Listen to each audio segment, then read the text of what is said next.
Şu anda tabii Türkiye'de biz 1980 darbesini yaşadık ve o zaman başta rahmetli Erbakan Hoca olmak üzere onun arkadaşları, görev yapanlar, eski bakanlar yargılanırken bizzat ben Mamak'a gittim ve bütün bu davaları izledim.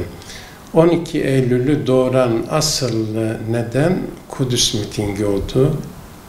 6 Eylül'de Konya'da yapılan Büyük Kudüs mitingi üzerine bu düğmeye basıldı ve 12 Eylül askeri darbesi yapıldı.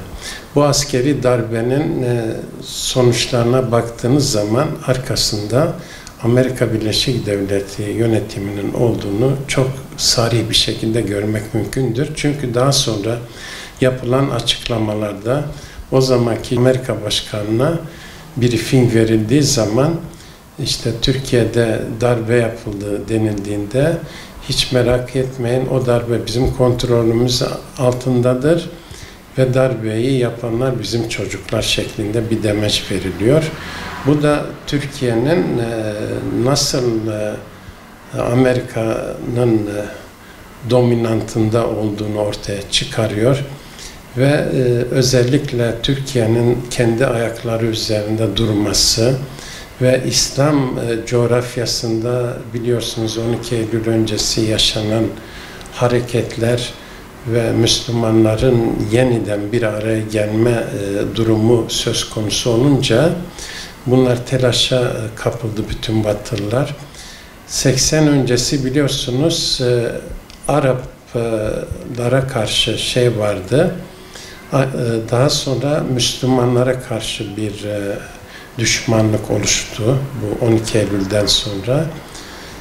Şimdi topyekün hem Araplara da hem Müslümanlara karşı bir düşmanlık söz konusudur Batı'da.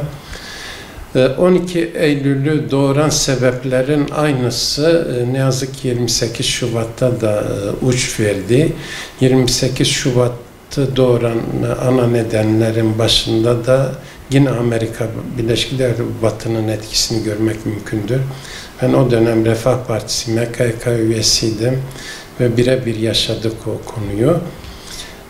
Orada tabii 28 Şubat sürecini doğuran ana nedenler Türkiye'nin İslam ülkelerine yaklaşması, D8 adımının atılması ve İran'la özellikle doğal gaz konusunda yapılan anlaşmalar, zaten heyetler geldi Amerika Birleşik Devletleri'nde ve İran'la anlaşmaların iptal edilmesini teklif etti. Daha sonra tabii Amerika Birleşik Devletleri Pentagon'un 9. katında bazı maddeler hazırlandı. Erbakan'ın iktidardan uzaklaştırılmasıyla ilgili ve burada Güvenlik Konseyi'nde alınan kararlarla o kararların örtüşmesi de bunun arkasında Amerika Birleşik Devletleri'nin açıkça mührü olduğunu görmek mümkün oldu. Ne yazık ki bu iki darbe girişimi de Türkiye'ye çok şeyler kaybettirdi ve Türkiye her an bu tip şeylerle baş başa kalma riski taşımaktadır. Çünkü demokrasi de sözdedir. Batı demokrasileri görüyorsunuz, Mısır'da iktidara gelen Mursi iktidardan uzaklaştırılıyor ve demokratik yollardan değil bir dikta rejimi aynen 12 Eylül gibi ama Amerika Birleşik Devletleri tarafından destekleniyor. Amerika Birleşik Devletleri için, NATO için ve Batı ittifakları için, buna Avrupa Birliği de dahildir, 3 tane onların sac ayağı var. Birincisi Mısır, ikincisi Türkiye, üçüncüsü İran'dır. Ve bunlar önemli bir güç ülkeleridir Orta Doğu'da. Özellikle bu saç ayaklarının kopmaması için mücadele veriyorlar. İran'da tabii 1979'da meydana gelen devrim bunları telaşa düşürdü ve Türkiye ile Mısır üzerinde bu sefer hassas davranmaya başladılar ve Erbakan'ın iktidara gelmemesi için ellerinden geleni yaptılar. Darbe yaptıktan sonra uzun süre yasaklı konuma getirildi. Fakat Allah'a şükür halkın teveccühü sonucunda başbakanlığa kadar geldi ve başbakanlıktan sonra yine bunlar devreye girip Erbakan Hoca'yı uzaklaştırmak için 28 Şubat'ı ortaya çıkarttılar. Mısır'da da benzer şey yapıldı.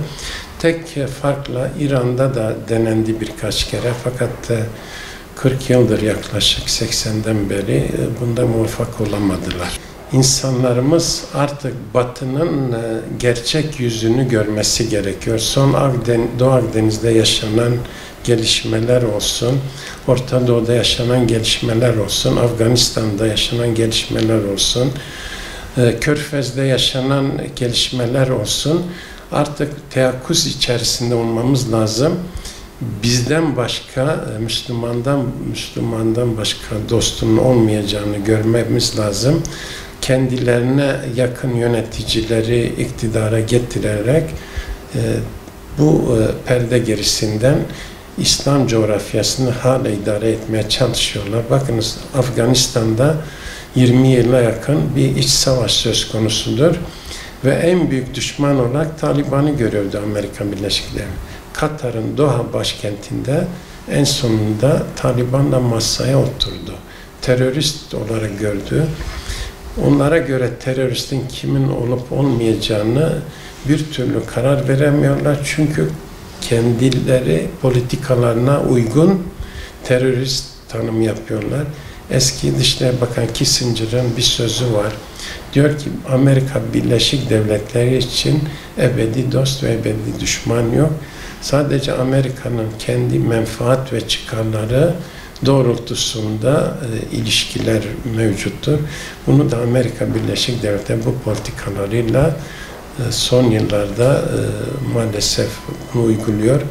Ekonomik ve enerji bakımından bu bölgenin önemli bir istim üzerinde olması ister istemez bunlara müdahale etme imkanını tanıyor. Ayrıca İsrail'in de varlığı Amerika için büyük önem arz ediyor ve Amerika İsrail adına bütün bu politikaları heba ediyor. Bütün Müslümanları bir tarafa karşısına alıyor. Sırf İsrail'in güvenliği ve çıkarları için.